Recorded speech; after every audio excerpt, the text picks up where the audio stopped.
चेहरा क्या देखे हो, दिल में उतर जाओ।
কক্ষপানি ধরধরানি শীতে একটা এমার্জেন্সি পাত্রী চাই।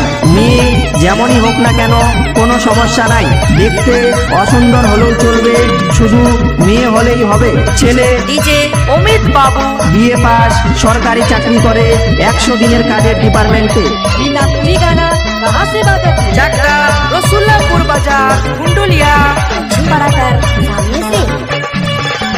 भोले भाले लड़की खोलते लगे खिड़की, तो दिल में मोई रहता होना रे। ओ भोले भाले लड़की खोलते लगे खिड़की, तो दिल में मोई रहता होना रे। सीधा साधा दिखो ना हूँ मैं टपोरी, और मैं कतई मारा ना राती कर थोड़ी मोरी कटिया कर गाने हमर कैमरा भी गोरी।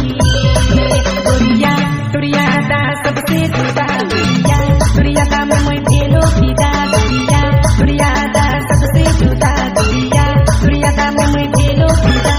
আনন্দ সংবাদ, আনন্দ সংবাদ। বিয়ে পাগলা এক ছেলে ডিজে অমিত বাবু, ভদ্র এবং জন্মগত সিঙ্গেল, কোনো মেয়ের সাথে বা কোনো বৌদির সাথে কোনো রকম নটর পটর বা চুদুর বদুর নাই, একদম ধোয়া তুলসীর পাতা। रूठो ना गोरी हंसते मुरगानी, लागे ना तुरिया के पेटरी बुझा पूरे। ओ रूठो ना गोरी हंसते मुरगानी, लागे ना तुरिया के पेटरी बुझा पूरे। सीधा साधा दिखो ना हूँ मैं टपोरी, और मैं कतई मारा ना राती कर थोड़ी मोरी कटिया कर गाने हमर कैमरा भी गोरी। गोरिया तुरिया दा सबसे जुदा, गोरिया तुरिया दा में मैं भेलो फिदा, गोरिया तुरिया दा सबसे जुदा, गोरिया तुरिया दा में मैं भेलो फिदा। सब्सक्राइब करें डीजे अमित बाबू हमारे यूट्यूब चैनल को, और सुने सुंदर सा प्यारा सा गाना।